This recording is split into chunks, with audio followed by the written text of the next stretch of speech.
بص كده موعد مباراة الوداد المغربي أمام بيترو أتلتيكو.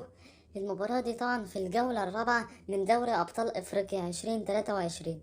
المباراة دي بإذن الله هتتلعب النهاردة السبت 11/3/2023 الساعة 6 مساء بتوقيت مصر وليبيا والسودان وفلسطين، 5 مساء بتوقيت المغرب وتونس والجزائر، و4 مساء عصرا بتوقيت موريتانيا، و7 مساء بتوقيت السعودية والكويت وقطر والبحرين واليمن والعراق وسوريا والأردن ولبنان، و8 مساء بتوقيت الإمارات وعمان.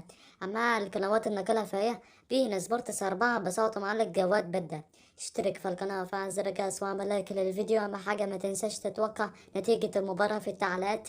والسلام عليكم ورحمة الله وبركاته.